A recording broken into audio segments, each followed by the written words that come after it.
Bom dia a todos. Vamos iniciar a nossa programação de hoje.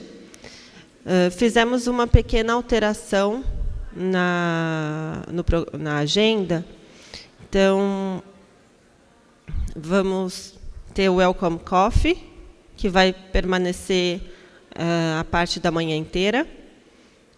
E vamos juntar as 3 primeiras palestras. E, por último, faremos uma mesa para fazer um fechamento do que foi discutido no evento com os coordenadores que estão no dia de hoje. Então, chamo agora o Dr. Hélio Vanucchi, que é o coordenador da primeira palestra. Muito obrigada, bom dia a todos. Bom, então, nós estamos iniciando o terceiro e último dia dessa reunião anual. Existem vários oradores durante a manhã e com temas bastante interessantes. E o primeiro deles é o professor Marcelo Cristianini. Ele é engenheiro de alimentos e vai abordar um tema de muito interesse para a gente. Todos sabem que nós vivemos um momento de grande discussão emocional, profissional um pouco, a respeito dos alimentos processados e ultraprocessados, com antagonismos aí de várias partes, mas muitas vezes sem ouvir o profissional competente, né, que é da ciência dos alimentos. Então, eu acho que é o momento, é a intenção da comissão organizadora trazer essa discussão para a gente conseguir ter uma visão mais profissional. Bom, o professor Marcelo, ele é da Unicamp, mestre em Ciência dos Alimentos pela Universidade de Reading, no Reino Unido, doutor em Ciência dos Alimentos pela Unicamp. Ele é atualmente professor livre-docente e coordenador do Núcleo de Estudos e Pesquisa de Alimentos, NEPA. Atuou na indústria de alimentos nas áreas de produção, garantia de qualidade e desenvolvimento de produtos. Tem desenvolvido trabalho nas áreas de processamentos térmicos e tecnologias emergentes, alta pressão e processamento ômico. É membro do Institute of Food Technologies e membro honorário da Força Aérea Brasileira. Veja que muitas vezes a universidade nos leva para vários caminhos.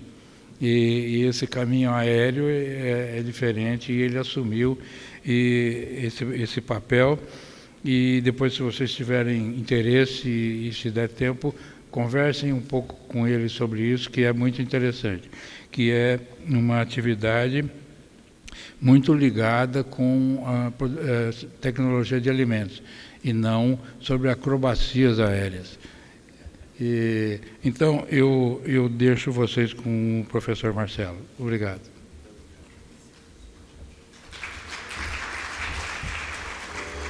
Obrigado, professor, pela introdução.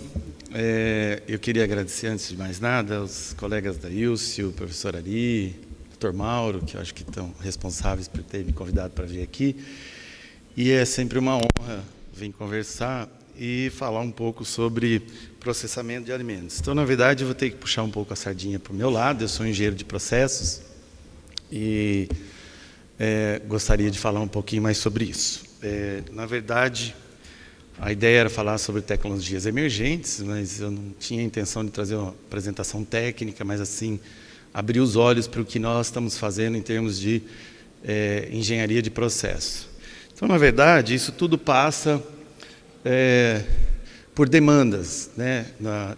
No processamento de alimentos, a gente passa por demandas de consumidor, e hoje nós temos um consumidor bastante ativo, né, procurando coisas completamente diferentes. Cada vez que eu apresento esse slide, eu tenho que aumentar alguma coisa ali. O último foi ética, e eu já esqueci de colocar sustentabilidade e outros tópicos, porque a gente está sempre aí em mudança em termos de processamento. E é um consumidor ávido por várias coisas. Então, na verdade, Nós temos que equacionar o prazer, mas garantido por ausência de risco, por benefícios programados de saúde, por adaptação ao novo estilo de vida, por consumo sem escrúpulos. Enfim, a gente está aí sempre tentando adaptar processos e tecnologias. E o que a gente tem mais visto, essa é uma reportagem da Exame do ano passado, é cada vez mais o consumidor no comando. E isso é bastante interessante, porque se vocês olharem ali no cantinho, a decisão está passando por conhecer melhor como o alimento é processado, o que tem dentro dele, como eticamente a empresa lida com isso. E isso é bom, né? Eu não acho que isso seja ruim, eu acho que a gente tem mesmo que informar, quanto mais a gente informar, melhor eu acho que é a transparência e melhor a gente consegue tomar algumas decisões. O problema são as fontes de informação. A gente discutiu isso, ontem foi uma discussão muito interessante do talk show, né? A doutora Silvia, a doutora Érica, o doutor Mauro, que eu sempre aprecio as falas deles. Tem muita coisa por aí que a gente vê e tem algumas coisas que nos deixam um pouco preocupados. Então, na verdade, a gente pode ter blogs, pode ter gente falando o que for, a discussão que já teve no Wilson uma vez sobre o papel da imprensa, mas algumas coisas eu acho que estão fugindo um pouquinho. Então, eu, por exemplo, sou engenheiro de processos há 30 anos e eu não reconheço esse termo ultraprocessado. Sinto muito, respeito quem aceita, obviamente, mas eu não consigo ver dentro da engenharia de alimentos, dentro de quem trabalha com processo, dentro de quem fabrica equipamento, dentro de que está processando alimentos. E eu queria deixar bem claro que isso é uma opinião minha, não é uma opinião da universidade, não é uma opinião da Unicamp, da Faculdade de Engenharia de Alimentos, isso é uma opinião minha, nem da organização do evento, sou eu que estou assumindo isso. E aí isso me remeteu, eu pus esse slide aqui ontem, porque me remeteu a algumas falas do que a gente ouviu aqui à tarde, né, de manhã, no talk show. Como estão sendo feitas algumas associações com coisas de alimentos processados. Eu não vou nem usar esse termo ultraprocessado aí, porque não cabe. Mas nós processamos alimentos e se eu voltar só para minha avó, a minha avó fazia geleia, enchia de açúcar, conservava carne no sal, conservava carne na gordura, preservávamos fruta fazendo sucos ou geleias. E eu, estatisticamente falando, olhando criteriosamente, sem nenhum olhar negativo, porque eu tenho visto de notícias como essas, até um site do governo aqui, né? Eu acho muito esquisito banalizar o processo e utilizar algumas coisas, né? Ontem o Dr. Mauro falava de correlações, que tipo de correlações são feitas em relação a isso. O Dr. Samuel falou, acho que ele não está aí hoje, falou muito bem sobre estatísticas e como a gente faz. Do que eu tenho visto na literatura científica, tentando entender essas causas de obesidade, excesso de açúcar e etc., com alimentos processados, eu confesso que eu acho que cai tudo no que o Dr. Samuel falou ontem. Existem algumas falhas, não estou dizendo que são de artigos brasileiros ou estrangeiros, mas algumas falhas nesses tipos de correlações, né? Então, não queria deixar esse ambiente pesado, mas eu acho que a gente tem que ter um olhar um pouco mais criterioso, e principalmente na área de processo. E ontem falávamos sobre correlação, o Dr. Mauro citou uma frase muito interessante que eu não me lembro, mas a gente pode correlacionar estatisticamente qualquer coisa. Eu, quando estava no mestrado, nosso professor, e aqui vai para os queridos amigos médicos, falou assim, olha, eu gostaria que vocês fizessem uma correlação entre os nascimentos de bebês na Inglaterra e a migração de cegonhas. E, pasmem, a correlação foi altíssima. Então, temos que ter cuidado para olhar esse tipo de correlação. E ontem, pesquisando num site, eu achei isso. Tem um site muito interessante aí de estatísticas espúrias. E consegui montar essa relação bem interessante. O consumo per capita de queijo tem aumentado e a morte de pessoas que morrem enforcadas nos seus lençóis também. Então, para quem comeu queijo hoje de manhã e no café da manhã, cuidado que a chance de morrer enforcado hoje à noite é bastante grande, né? Então, isso só para a gente discutir um pouco essa questão que o professor me pediu para eu falar um pouquinho, de não banalizar o processo, né? A gente precisa, ontem a doutora Natália falou sobre isso também, não é porque algumas pessoas fazem mau uso da ciência que a gente tem que, de alguma maneira, banalizar isso, e não é porque algumas pessoas fazem mau uso de processo que nós precisamos fazer. Então, voltando aqui, por que a gente processa alimentos, e eu tentei escrever algumas linhas, e basicamente passa por isso, né? Fornecer alimento seguro, essa talvez seja a principal razão pela qual a gente processa alimentos, estender a vida útil, fornecer alimentos em entre safra, entregar longe das regiões produtoras, reduzir tempo de preparo em casa, principalmente atender as demandas do consumidor se a gente quiser vender isso, né? Reduzir desperdícios. E quais são os desafios que nós, engenheiros de processos, temos? Na verdade, nós temos as demandas médicas ou conveniências ou nutricionais, todas juntas em termos de satisfazer um consumidor. Nós temos as circunstâncias que nos alimentamos hoje, de dia, de tarde, de noite, no carro. Nossos carros todos têm porta-copos hoje, né? Nós nos alimentamos andando de bicicleta, subindo montanha, indo no cinema, enfim.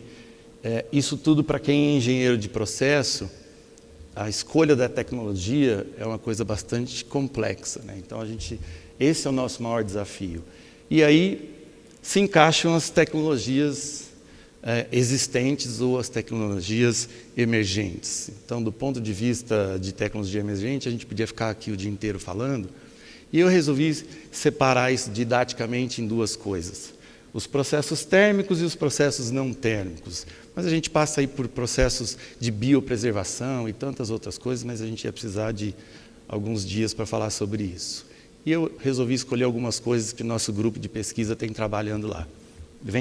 Então, na verdade, aquecimento ômico, que eu não sei se muitos de vocês têm conhecimento, na verdade, uma analogia à nossa lâmpada incandescente lá, né? A gente faz passar uma energia elétrica através de uma resistência e ela se aquece. Esse aquecimento, no caso dos alimentos, é uma analogia a isso aqui,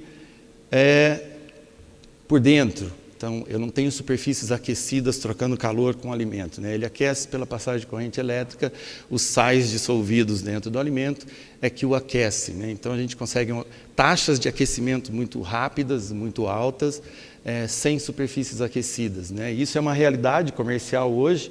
Do ponto de vista de processo, nada mais é do que uma tubulação, onde a gente tem aqui o que a gente chama de houses, que tem eletrodos, e cada vez que o alimento passa entre dois eletrodos, ele está fechando um circuito elétrico e ele se aquece. Então, a gente tem aí taxas de aquecimento de até 100 graus em 2 ou 3 segundos, o que é muito bom do ponto de vista de retenção de nutrientes, de cor e características sensoriais. Já é uma realidade comercial. Eu quis trazer coisas que estavam já no nosso dia a dia comercialmente falando, né? Essa é uma foto que nós temos de, por exemplo, isso aqui eu acho que é blackcurrant, não sei se a gente tem no Brasil, e morangos. Dificilmente a gente ia conseguir obter um morango, a foto não é das melhores, mas com esse tipo de cor, textura e praticamente intacto, se a gente usasse ou envasado em lata ou em vidro, ou mesmo em processos contínuos de trocadores de calor convencionais. Então, do ponto de vista de qualidade de retenção de nutrientes, é uma tecnologia bem interessante. As micro-ondas já é uma realidade nos nossos lares, né? A gente aquece coisa no micro-ondas todos os dias, e eu sempre digo que o micro-ondas, além de aquecer a janta, serve para fazer pipoca e ver as horas. É sensacional. Micro-ondas de manhã é a melhor maneira de ver as horas, no micro-ondas. E é realidade doméstica, mas é uma realidade industrial já, né? Então, nada mais é do que as micro-ondas são da ordem de centímetros a milímetros, algo muito próximo do nosso celular, né, das ondas de celular. E elas estão aqui, bem distante da luz visível, bem distante de raio-x e de raio gama. Por que eu estou dizendo isso? Porque é muito comum eu escutar pessoas dizendo assim, nossa, mas você esquenta comida no micro-ondas, e a radiação, isso dá câncer, isso dá problema no sangue, né? E tem todos os tipos de blogs por aí que vocês possam imaginar dizendo sobre micro-ondas. Então, nós estamos muito longe do que é raio gama, muito longe do que é raio-x, né? E como funciona, na verdade? As micro-ondas, como eu disse, são bastante grandes, né? Tão grandes que ela não passa naquele buraquinho que a gente enxerga no micro-ondas de casa.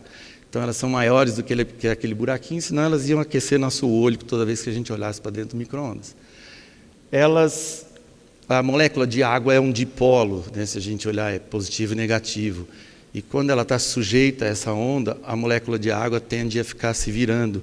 Esse atrito que produz o calor, e esse calor que aquece o alimento. Então, na verdade, é um aquecimento por atrito, não é a onda que esquenta o alimento, né? Então, do ponto de vista de segurança, é uma tecnologia que está aí já e é bastante segura e bastante interessante do ponto de vista de processo, né? Eu não estou fazendo pesquisa direto, nós temos uns colegas aqui na USP, em São Paulo, que trabalham com micro-ondas, mas também são taxas de aquecimento muito rápidas e que a perda de nutrientes e características sensoriais é mínima também comparado aos processos convencionais. E aí a gente passa para as tecnologias não térmicas. E aqui a gente também poderia falar de muita coisa, mas eu trouxe duas que a gente tem trabalhado mais. Uma delas é chamada campo de pulso elétrico. O efeito, na verdade, utilizado, eu vou falar sobre isso, mas nada mais é do que um campo de alta tensão pulsando a milissegundos, né? Quase como se fosse um choque mesmo, aqui é um choque. E o efeito que tem sobre células é eletroporação. Então, na verdade, é encontrar uma diferença de potencial onde a célula se torna permeável. E isso pode ser ajustado por tamanho, por exemplo. Então, se a gente tiver um micro-organismo e a gente está querendo inativar esse micro-organismo, a eletroporação da membrana faz com que ele perca a capacidade de reter o que entra ou o que sai da célula e que isso leva à inativação desse micro-organismo. O efeito colateral disso, e as nossas pesquisas estão indo nessa direção, é que a gente consegue eletroporar células vegetais para melhorar a extração de componentes fitosteróis, ou seja, lá antioxidantes que estejam nas células. Então, as nossas pesquisas estão indo para o lado de recuperação de waste, né, de coisas, de processos de fibras, de cor, de antioxidantes e tudo que hoje é descartado na indústria, a gente está aproveitando para reaproveitar alguns componentes importantes. Então, a gente tem usado eletroporação para isso. E é uma tecnologia bastante interessante do ponto de vista de processos. Para os amigos médicos, o nosso grupo internacional que se conversa, tem bastante gente da medicina, eles estão utilizando esses eletrodos ao redor de células cancerígenas, e a eletroporação consegue abrir as células, facilitando a entrada de fármacos. Então, a gente tem tido bastante resultado de pessoas tratando câncer, por exemplo, usando eletroporação. Não sei se é uma novidade para vocês ou não, mas para mim era na última vez que eu fui no congresso. E os equipamentos também são contínuos. A gente tem uma tubulação com alimento em fluxo ou em batelada também. E aí a gente tem as câmeras aqui que tem um pulso elétrico de alta tensão que promove essa eletroporação das células, né? Então, também não tem nenhuma radiação nociva sendo aplicada. E a alta pressão, que é a menina dos meus olhos agora, que a gente vai falar um pouquinho mais sobre elas. Agora, de tudo que a gente fala de processamento, a gente não pode esquecer dos objetivos principais. Então, se é uma tecnologia emergente, nova ou não, a gente ainda tem que olhar para ela com os mesmos objetivos. Então, tem que fornecer alimentos seguros, estender blá blá blá, e tudo isso que a gente falou. Não é só porque ela é nova que a gente vai ignorar os princípios. Mas no caso agora das demandas que a gente tem, seja por parte de vocês, médicos, nutricionistas e de consumidor, a gente tem que atender outras coisas. Eficiência energética é uma coisa que se fala o tempo todo, maior retenção de nutrientes, menor alteração das características sensoriais, texturas melhoradas ou pelo menos mantidas. Então isso não pode deixar escapar quando a gente está falando em desenvolvimento de processos, né? E aí eu queria falar um pouquinho mais sobre alta pressão isostática, que é onde está a maioria das nossas pesquisas do nosso grupo lá na Unicamp, e que é algo muito simples e que vocês vão ver o quão interessante é. Então, a tecnologia de alta pressão consiste basicamente na aplicação de uma determinada pressão uniforme através do produto. Como é feito isso? Dessa maneira quase.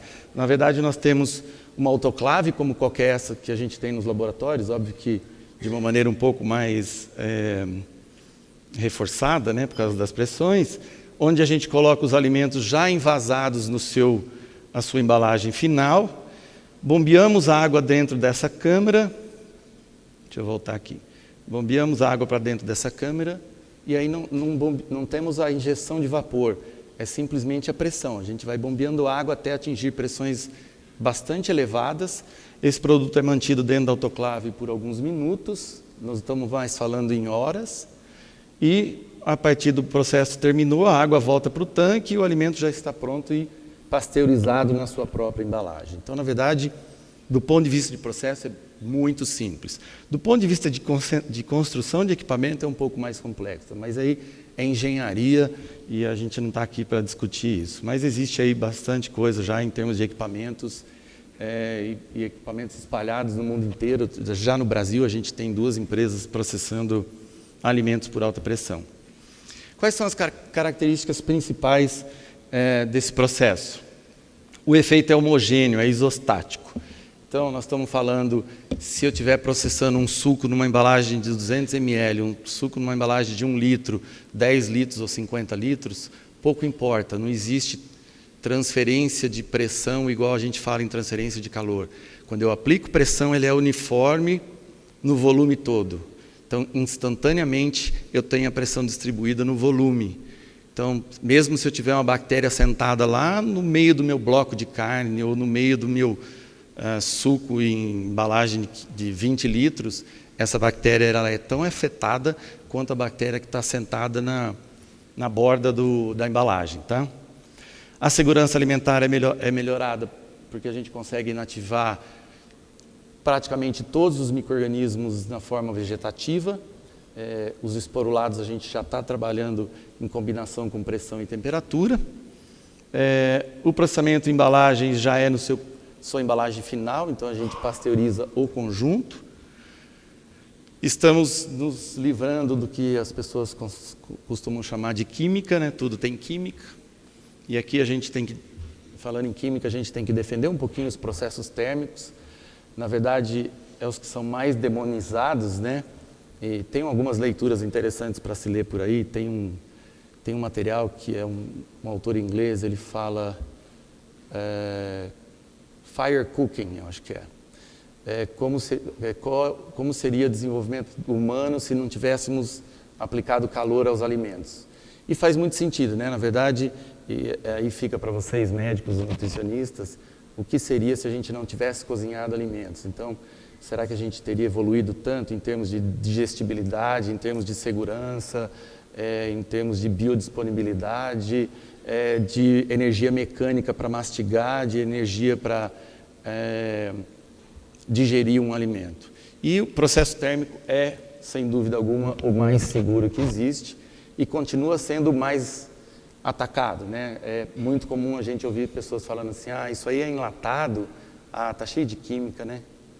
E não é, né? É muito pelo contrário, os processos que são esterilizados não tem necessidade nenhuma de conservante ou de algo que o valha. Já aqui nos processos não térmicos, nesse caso da alta pressão, a gente também consegue se livrar de conservantes, mas por enquanto a gente tem que manter as coisas refrigeradas, né? Por conta aí da ativação de esporos. E livre de resíduos ambientais. Todas essas tecnologias que eu mostrei são tecnologias on-off. Então, hoje, no processamento de alimentos que a gente utiliza vapor, a gente tem que queimar um combustível, transportar vapor pela fábrica, injetar vapor numa autoclave, isso é um consumo energético muito grande. Mesmo depois que você desliga o equipamento, todo mundo vai embora para casa, esse negócio fica quente ainda por muito tempo. Em tecnologias como essas, você desligou, você não está mais gastando energia, né? Tanto aquecimento ômico, quanto micro-ondas, pulso elétrico, quanto alta pressão. Então, na verdade, do ponto de vista de sustentabilidade, nós temos um avanço muito grande. Em termos de condições de processo, é o que eu falei, por causa que o processo é isostático e todo mundo alcança a mesma pressão ao mesmo tempo, os processos tendem a ser muito pequenos. Então, a maioria dos processos que a gente tem hoje não passa de 5 minutos. De 2 ou 3 ou 4 minutos é o suficiente para a gente inativar a flora microbiana dos produtos.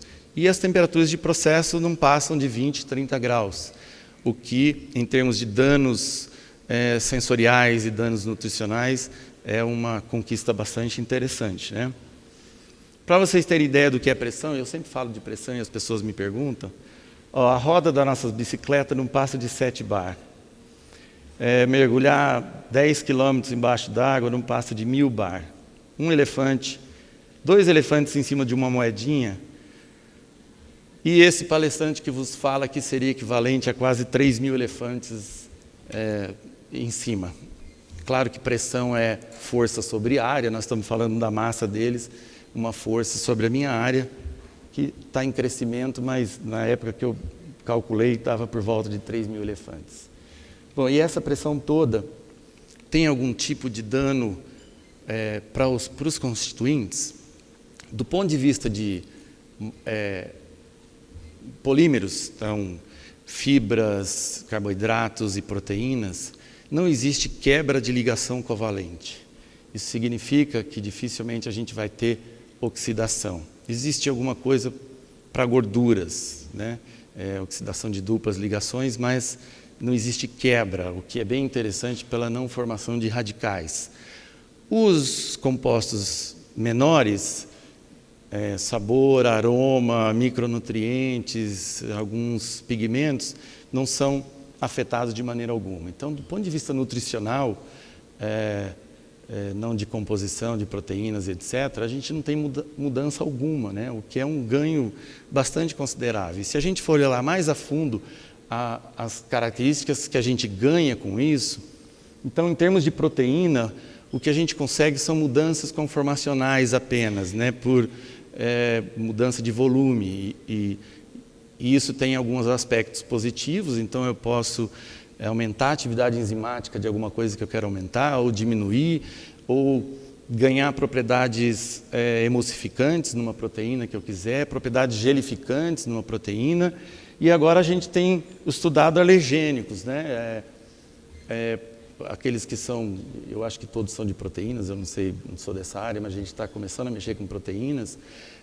A desnaturação, a mudança conformacional de proteínas tem nos levado a compostos, a diminuir a alergenicidade de compostos, né? A gente está no começo ainda, posso falar besteira, mas a gente está trabalhando nisso, principalmente no que diz respeito aos tais dos nut milks, né? Eu não gosto de falar leite de castanha, porque eu nunca vi uma castanha sendo ordenhada, é esquisito, mas é o que se fala por aí.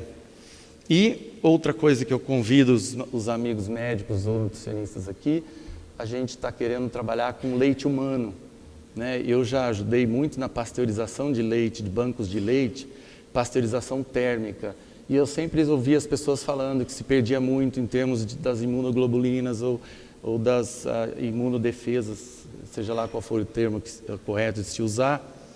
E eu tenho certeza que na parte de alta pressão a gente vai preservar muito as características desse leite, mantendo livre da contaminação microbiana. Então, convido aí quem estiver disposto a participar de uma pesquisa em conjunto, seremos muito gratos.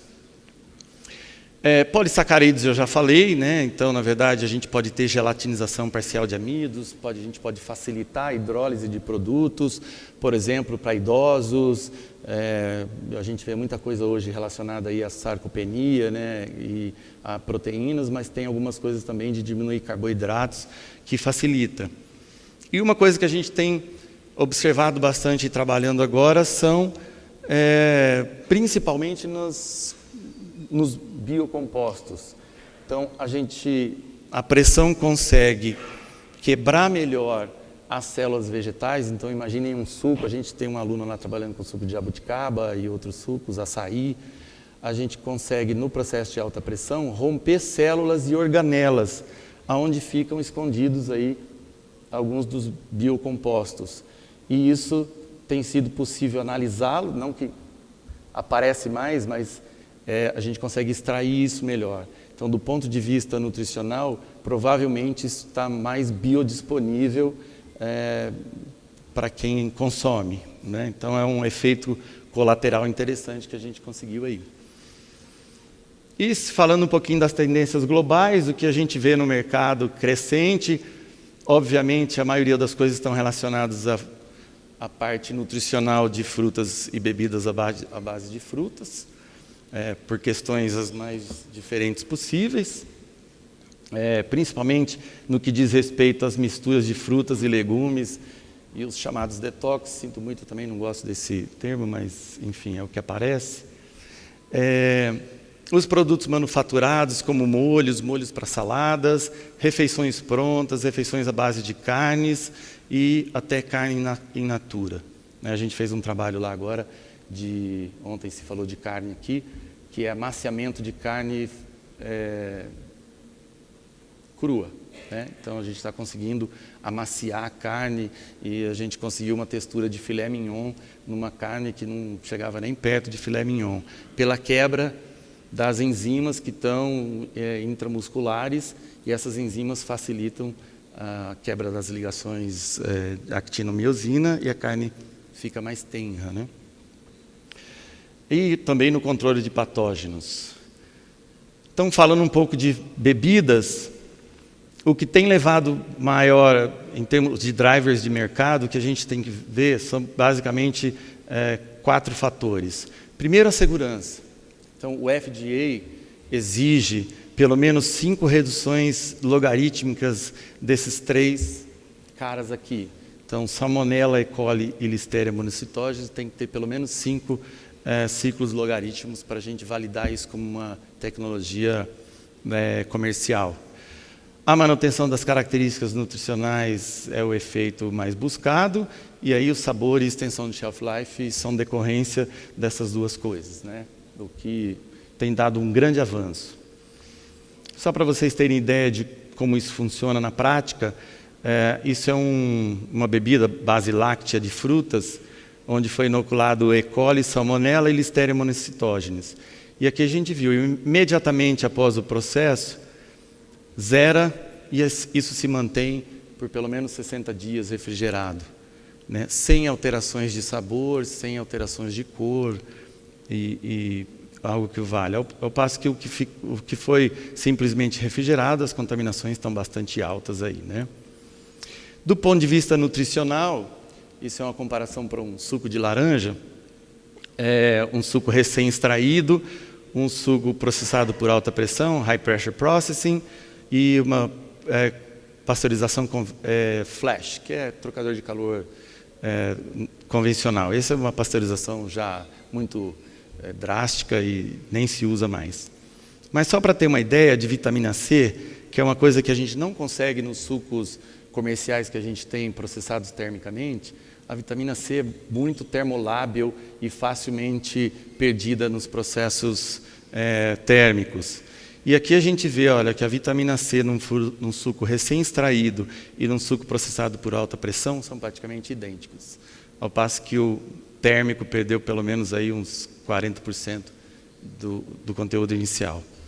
A mesma coisa para outros compostos de suco, né? Olha, aqui a gente tem várias pressões, vitamina C, ácido fólico também não muda em relação ao suco original, niacina também não muda em várias pressões em relação ao inicial.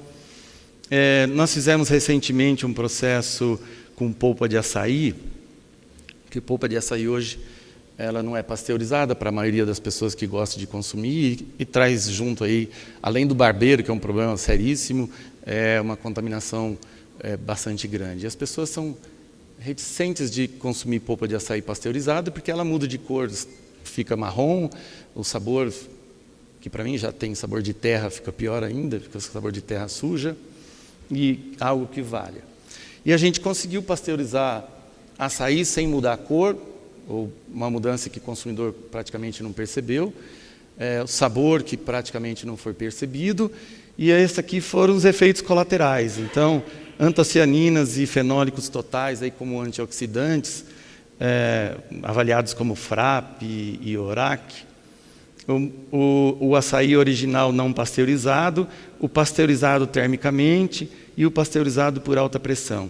Então, na verdade, não é que a gente aumentou em 30% a quantidade de antocianinas, a gente conseguiu extraí-las mais facilmente de dentro das células, né? O que é um ganho, talvez, de biodisponibilidade para quem vai consumir.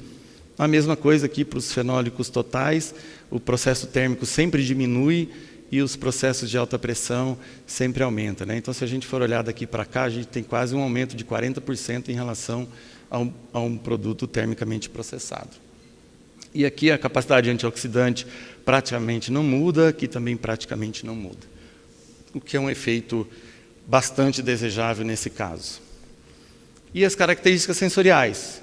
Então, esse gráfico de aranha que as pessoas estão acostumadas aí, as coisas que o consumidor avalia, né, sabor fresco, enfim, de processado, um suco fresco e um suco processado por alta pressão, praticamente são idênticos, né? O consumidor não consegue marcar a diferença nesse tipo de produto. Ao passo que o pasteurizado por calor, hoje nós temos processos térmicos bastante otimizados no mercado, mas ainda assim a gente tem alguns problemas de sabor e, na maioria das vezes, a gente tem aquele saborzinho de bolo de laranja, né? Um cozido de laranja, assim.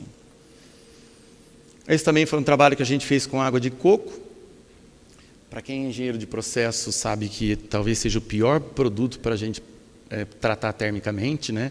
É um produto com uma composição muito peculiar, né? Praticamente um plasma, aí, se assemelha a muita coisa. É utilizado hoje para estoque de sêmen animal, de tão característica que é o isotônico dessa água, e ela muda de sabor facilmente. Basta ir no supermercado e comprar uma água de coco pasteurizada em caixinha ou esterilizada e ninguém lembra um coco fresco aberto. A gente fez isso com uma água de coco que ficou quase 3 meses na prateleira, 2 meses na prateleira, e ninguém notou diferença nenhuma em aparência, cor, sabor, consistência, dulçor e aspecto global. Então, o que foi um grande ganho aí. Frutas inteiras podem ser tratadas, né? A gente quase não nota diferença em um produto não tratado para um produto tratado. E os sucos todos que já estão no mercado, né, do mercado. Então, não estou querendo fazer propaganda aqui, mas essa empresa aqui, todo mundo sabe quem é, onde você estiver no mundo, se tiver alguém que processa tecnologia de alta pressão, eles compram os sucos para pôr nas lojas de alta pressão. No Brasil já fizeram isso também. Tem produtos os mais diferentes no mercado. Isso é uma foto de uma prateleira. Esse suco é um suco de beterraba, né? Imagina que a gente consegue ter um suco de beterraba, ou um suco verde com essa cor, né? Se a gente pasteurizasse isso termicamente, provavelmente seria aqui um verde oliva bem feinho e a cenoura e a beterraba iam ser coisas completamente diferentes. E do ponto de vista de conservação, quando a gente começa a misturar vegetais com todos os tipos de frutas possíveis, isso fica pior ainda para a gente otimizar processos térmicos, né? Novos tipos de produtos estão surgindo por aí, desde papinhas de crianças até tubinhos desses de tipo chup-chup à base de frutas, nas embalagens mais diferentes, os sucos verdes de maneira em geral, sucos à base de açafrão, né? Açafrão também é um problema considerável de processo. E todas as misturas possíveis, né? Imagina algo como isso aqui. Tem um pouco de tudo aí dentro, ou misturas com gengibre, algo que o valha. E as misturas de frutas não muito comuns, até como cacau, que aparecem. E uma outra aplicação bastante interessante é a área de carnes. né? Se na área de frutas a gente queria manter as características sensoriais e nutricionais, na área de carnes o desafio maior é se ver livre de patogênicos e aumentar a shelf life, né? Na verdade, isso tem sido as grandes metas. Então, aí, em termos de segurança dos alimentos, a gente está falando em regulatório de países, em exportação, extensão de shelf life, não parece tão importante, mas imaginem hoje um fatiado de peru. Eu acho que eu tenho um slide que eu vou mostrar aí. O produto, quando é cozido, numa peça, ele foi pasteurizado. Se ele fosse distribuído assim, isso não seria muito problema. O problema é quando se fatia isso, né? Aí nós temos uma contaminação pós-processo, e aí aparece de tudo, desde listéria até os deteriorantes. Então, hoje se fabrica isso lá em Chapecó, fatia, e ele já começa o processo de deterioração. Até que um caminhão desse chegue no Nordeste, 10 dias depois, 15 dias depois, metade do shelf life já foi, né? E não estamos nem falando em segurança do alimento, nós estamos falando em deterioração, né?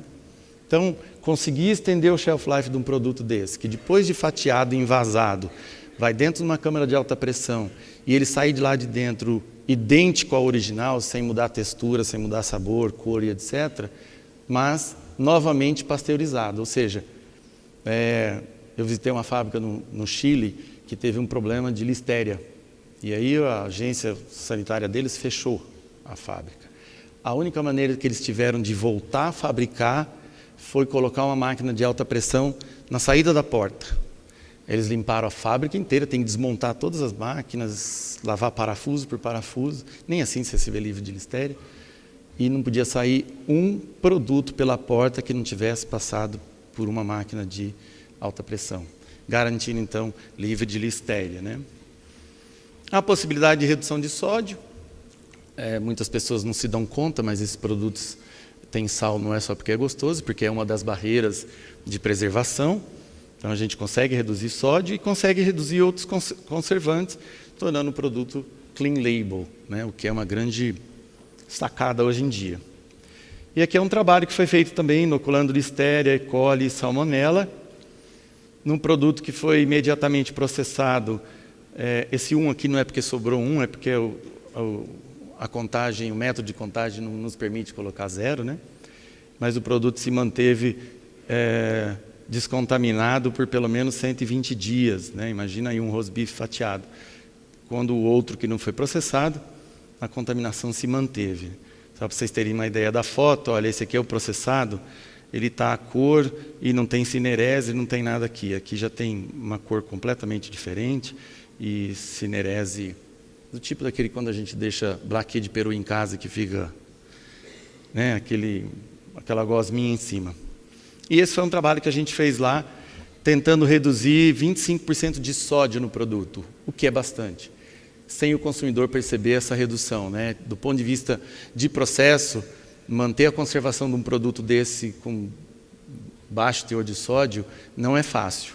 E a gente conseguiu reduzir aí pelo menos 7 ciclos logaritmos de listéria, e tem todos os outros contaminantes que a gente fez aí também, mas eu não vou mostrar, apenas para mostrar que é possível reduzir listéria, e ficou mais de 2 meses na geladeira lá, a gente fazendo análise, e não tinha alteração alguma. E esse é como um produto fica depois de 120 dias, mesmo um produto salgado, deteriorado, e esse aqui está praticamente intacto.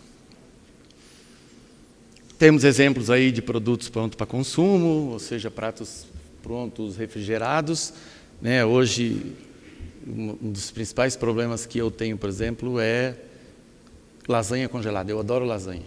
Só que quando você pensa que você tem que descongelar uma lasanha, pôr no forno ou pôr no micro-ondas, isso vai demorar um tempão, eu já perco a paciência. Hoje, comprar uma dessa daqui que é refrigerada, distribuída refrigerada, o aquecimento é bastante rápido, né? E aqui é a nossa nova linha de pesquisa. Então, a gente está combinando pressão com calor. Existe uma sinergia muito grande e a tentativa agora é reduzir esporos, né? Eliminar esporos. Então, do ponto de vista, a gente está trabalhando com algo próximo de um baby food, Se eu fosse esterilizar isso numa autoclave, o tempo de esterilização para eu alcançar aí um F0, que a gente chama no centro do produto, é um tempo bastante grande. Se eu fizer em alta pressão e eu combino a pressão com temperatura, as temperaturas pode até ser um pouco mais alto, um pouco mais baixo que o 120, mas o tempo é muito curto. Como o tempo é muito curto, as perdas sensoriais e nutricionais são bem minimizadas. E o efeito secundário disso é a crítica que tem a alguns tipos desses produtos de formação de compostos, acrilamida ou outras coisas. A professora que me ajude lá, mas são as críticas a alimentos infantis processados. Então, a gente espera conseguir processos bem mais curtos, eliminando esporos e mantendo as características nutricionais de um produto adequado.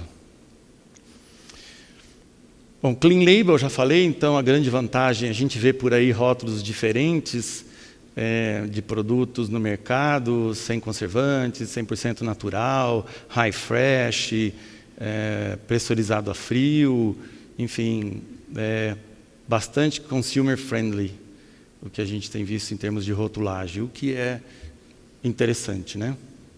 Então, apenas para concluir aí a característica da alta pressão, então a gente vê que é uma tecnologia capaz de inativar contaminantes e deteriorantes e patogênicos, né? Mantendo as características desejáveis, a possibilidade de novos produtos e novas texturas, clean label, do ponto de vista de estoque, né, de distribuição, é uma tecnologia bem interessante. E aí, para fechar, eu queria lembrar, então, voltando aos processos,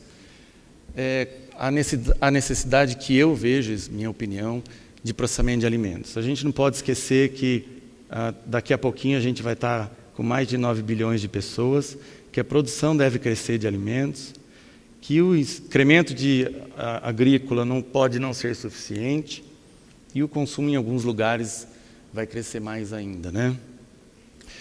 E que principalmente isso tudo gera pelo menos 1/3 de desperdício ou perdas associadas, seja lá onde for, em casa ou durante o processamento.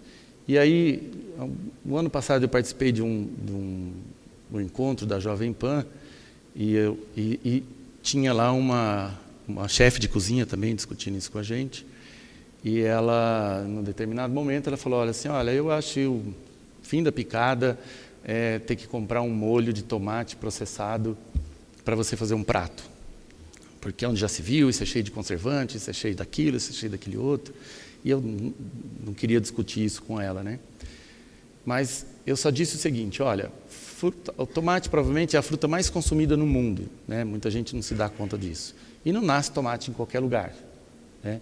Agora, se todos nós resolvêssemos comprar tomate, lavar em casa, gerar os resíduos em casa, cozinhar em casa, o planeta não durava mais 10 anos. Por quê?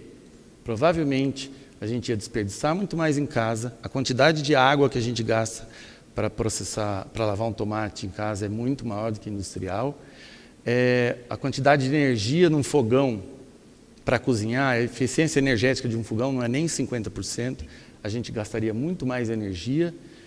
Certamente o molho de tomate teria muito menos nutrientes, porque a gente faz um overcooking de tomate em casa. Então, em termos de energia, também a gente estaria com muito problema. E o uso do resíduo. Em casa, o resíduo, quando muito, vai para algum lugar para reciclar, e hoje a gente não está tão bom nisso. Na indústria, grande parte do resíduo é reaproveitado. Então, a gente não pode esquecer que o processamento de alimentos passa por aí também, né? E a gente tem que pensar como um todo na sociedade em que vivemos. E aí eu fico por aqui deixando, então, a definição de segurança alimentar da FAO. Não podemos esquecer que toda pessoa, em todo momento, tem acesso físico e econômico a alimentos suficientes, inócuos, nutritivos, para levar uma vida saudável e ativa. Não sei se a gente consegue isso, se de repente todo mundo resolver cozinhar tomate em casa. E aí eu fico por aqui, agradeço mais uma vez, professor, o convite, e eu não sei qual vai ser a dinâmica, mas agradeço mais uma vez a oportunidade. Espero que tenha feito aqui.